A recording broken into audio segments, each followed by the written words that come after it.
Hello students, myself Suman. Welcome to my YouTube channel Study with Suman. Today in this video, we will take class 8th SST of NCERT pattern. Our book is Civics. Now, we will read chapter number 5, न्यायपालिका. हम इसका first question लेंगे. उच्चतम न्यायालय के गठन का वर्णन कीजिए. उच्चतम न्यायालय यानी कि सुप्रीम कोर्ट. अभी आठवें क्वेश्चन में है ये दिया हुआ. तो हमारे पास उच्चतम न्यायालय यानी कि सुप्रीम कोर्ट के बारे में हमने पिछले वीडियो में बात की थी.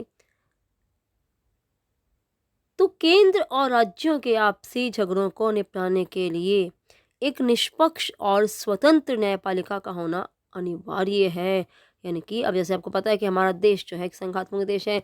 इसमें सभी राज्य जो हैं वो केंद्र के प्रति उत्तरदायी हैं.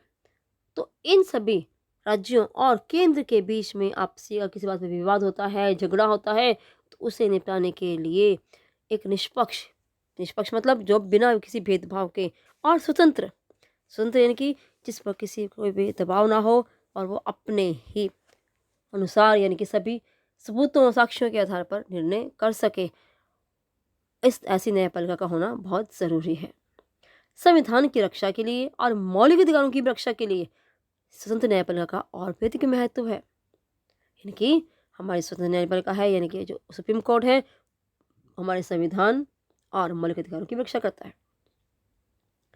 संविधान निर्माताओं ने यानी कि संविधान बनाने वालों ने निष्पक्ष और स्वतंत्र न्यायपालिका के महत्व को समझते हुए भारतीय सुप्रीम कोर्ट की व्यवस्था की. यानी कि एक ऐसी कोर्ट की व्यवस्था की जो पूरे देश में एक हो और पूरा देश जो है उसका जो स्तर है वो पूरे देश में सबसे ऊंचा हो. इस न्यायालय की व्यवस्था जो है संविधान के अनुच्छेद 124 में मिलती है. तो इसकी रचना कैसे होती है और कैसे हुई है इसकी? दिसंबर 1970 में 1977 में सर्वोच्च न्यायालय एक्ट में संशोधन करके यानी कि इसमें बदलाव करके सर्वोच्च न्यायालय के मुख्य न्यायाधीश सहित मुख्य न्यायाधीश की चीफ जस्टिस सबका हेड है सहित 18 अन्य न्यायाधीशों की संख्या निर्धारित की गई थी. अप्रैल 1986 में संसद ने न्यायाधीशों की संख्या 17 से 25 कर दी. 22 दिसंबर 2008 को लोकसभा ने एक विधेयक पास करके सर्वोच्च न्यायालय के न्यायाधीशों की संख्या मुख्य न्यायाधीश सहित 31 करने का प्रावधान किया. अतः वर्तमान समय में सर्वोच्च न्यायालय में एक मुख्य न्यायाधीश और 30 अन्य न्यायाधीश हैं यानी कि 30 अन्य जजेस हैं. इनकी नियुक्ति जो है वो किस प्रकार होती है? सर्वोच्च न्यायालय के मुख्य न्यायाधीश तथा अन्य न्यायाधीशों की नियुक्ति करने का अधिकार राष्ट्रपति को दिया गया है. पूरे देश के मामले के बाद है.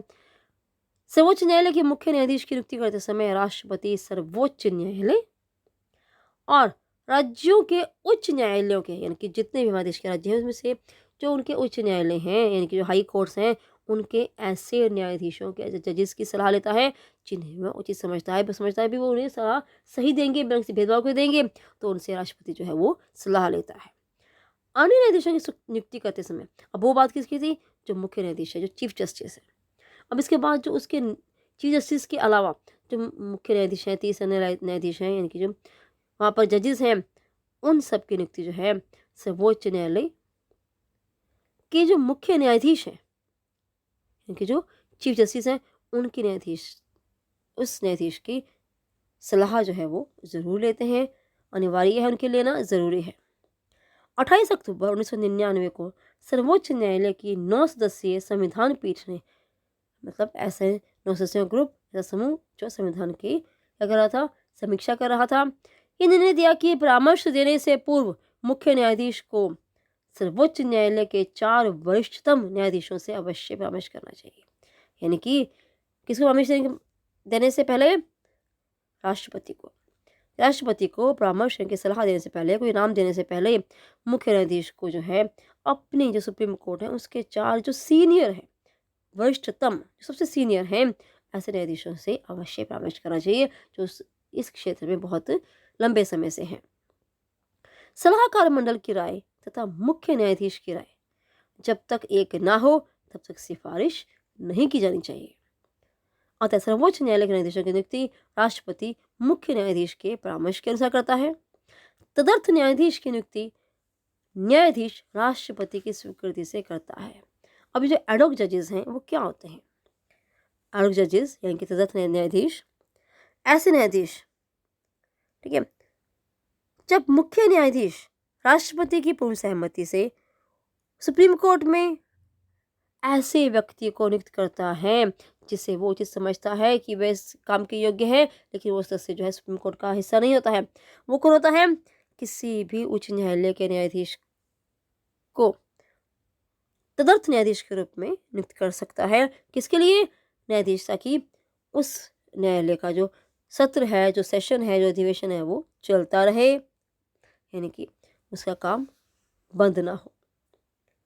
तो नियुक्ति अब आते हैं कि अब हमारे देश में संविधान ने क्या क्या योग्यताएं दी हैं कि उसके लिए ऐसा कौन व्यक्ति जो है वो जज बन सकता है, न्यायाधीश बन सकता है।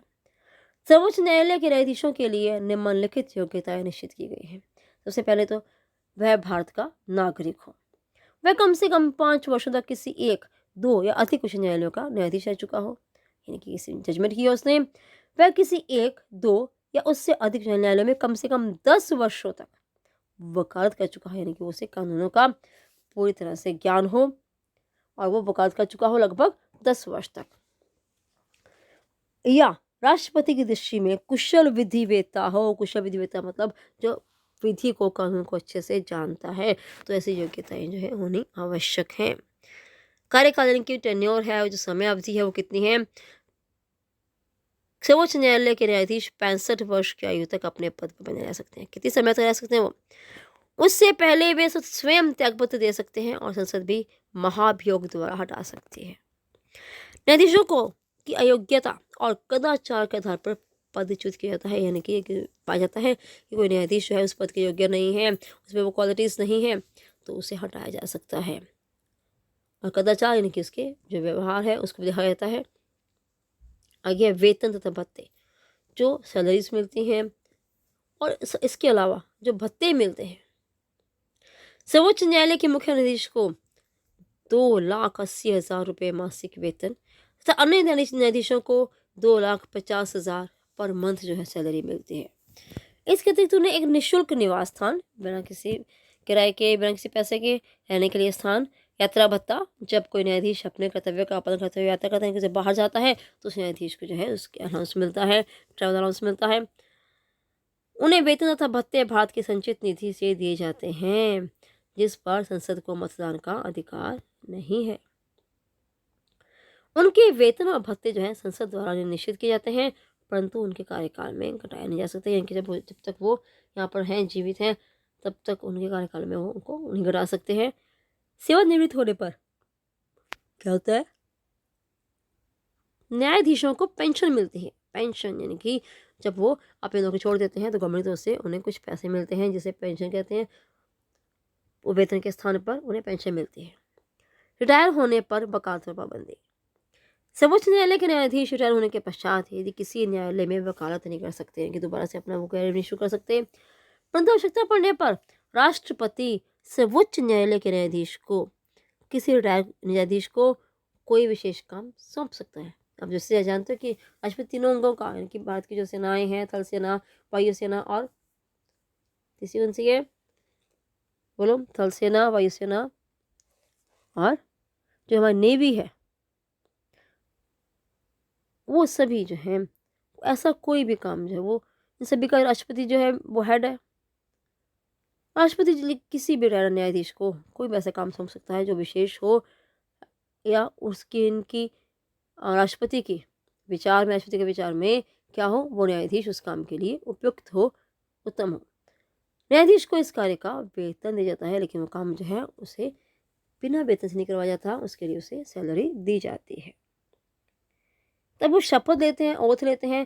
सर्वोच्च न्यायालय के प्रत्येक न्यायाधीश को अपना पद संभालने से पहले या अपनी पोस्ट संभालने से पहले राष्ट्रपति या उसके द्वारा नियुक्त किसी अन्य न्यायाधीश के सामने पद की शपथ लेनी पड़ती है।